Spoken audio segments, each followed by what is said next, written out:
नियम पढ़े थे अपन ने? जी सर। अब अपन क्या नियम देखे थे? जैसे अपन ने पहला नियम पढ़ा था कि किसी भी संख्या की घात 0 हो, क्या हो? 0। उसका मान होता है 1। क्या होता है? 1। जैसे संख्या आगे एग्जांपल के तौर पे ले लें अपन 2। क्या लेते हैं? 2 की घात 0 है। 2 की घात 0 है। इसका आंसर होगा 1। क्या होगा? 1 इसका आंसर। पहला नियम अपन ने ये पढ़ा था। जी सर। फिर अपन ने दूसरा नियम पढ़ा था जब आधार समान हो, बीच में किसका हो? गुणा का 0 तो क्या होती है? घातें आपस में जुड़ जाती है। जैसे देखो इधर a की घात m इंटू a की घात n तो क्या हो जाएगा? a की घात m प्लस n ये होता था। ये बताया था। अब इसको उदाहरण के तौर पे जोड़ो। जैसे 2 की घात 4 2 की घात 4 इंटू 2 की घात 20 2 की घात 20 देखो आधार समान है। आधार दोनों के 2 है। तो क्या हो जाएगा? देखो इधर इसका हो जाएगा 2 की घात 4 प्लस 3 तो उत्तर मिलेगा 2 की घात 7। ये इसका आंसर हो जाएगा। बात समझ रहे हो? फिर तीसरा नियम अपन ने पढ़ा था कि घात आधार समान हो। आधार समान हो क्या हो? समान। आधार और बीच में साइन किसका हो? भाग का। क्या हो? भाग का हो। तो हो जाता है देखो a की घात वैसे घट जाता है। घाता आपस में क्या हो जाती है? घटा देते हैं। क्या कर देते हैं? देखो इधर जैसे 3 की घात 6 भाग 3 की घात 2 आधार समान है दोनों के? जी सर। आधार समान है। आधार समान दिख रहा है? जी सर। इसमें साइन किसका है? भाग का है। जी सर। तो क्या करेंगे बेटा? देखो इधर 3 की घात 6 में से क्या घटा देंगे?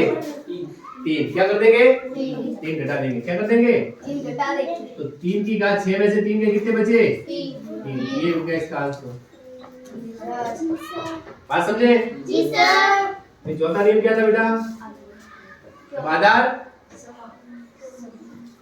अलग अलग हो। आधार अलग हो। जैसे तुम a की घात m इंटू b की घात m इसमें आधार अलग अलग है लेकिन घातें समान है। जी सर। तो आधार का क्या हो जाएगा? गुणा हो जाता है। क्या हो जाता है? गुणा। जैसे देखो a into b question one घात m इसका ये हो जाएगा। हुआ करे हुआ? जी सर। अब देखिए जैसे इसका इधर देखिए 3 की घात 2 इंटू 2 की घात 2 2 की घात 2 आधार अलग अलग है। घातें बराबर है। इसका हो जाएगा 3 इंटू 2 कोष्टक बंद घात 3 और 2 का गुणनफल कितना आया? 6 और घात ये इसका आंसर हो गया। हुआ कि नहीं हुआ? फिर अपने पांचवा नियम बना था आधार अलग अलग हो। क्या हो?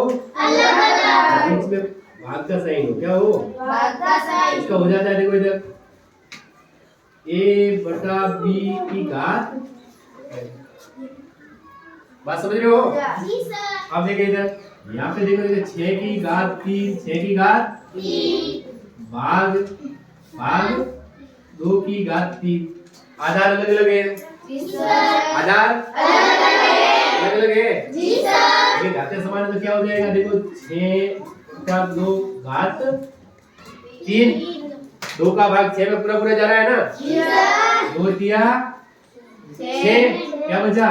3 की घात 3 इसका आंसर हो जाएगा। हो जाएगा नहीं हो जाएगा? फिर हमने छठा नियम पढ़ा था कि भाई किसी भी संख्या की घात क्या हो? माइनस में। संख्या क्या हो? माइनस में। तो उसको प्लस में बदलने के लिए उसका उल्टा कर देते हैं। जो अंश में था उसको हर में ला देंगे। बात समझ रहे हो? इसका ये मिला कि नहीं मिला? ये मिला? अब जैसे देखिएगा इधर 2 की घात -3 2 की घात -3 पहले घात को प्लस में बदलना है। घात को प्लस में बदलना है। तो प्लस में बदलेंगे तो ये हो जाएगा 1/2 की घात 3 ये इसका आंसर। ये इसका आंसर। फिर सातवां नियम अपन ने पढ़ा था कि बटे में अगर कोई घात क्या हो माइनस में हर में पहले अंश में थी। जी सर। फिर हर में कोई घात क्या हो माइनस में तो क्या करते हैं, संख्या को उल्टा कर देते हैं, जो हर है उसको अंश में ले जाएंगे, ये हो जाएगी a की घात m।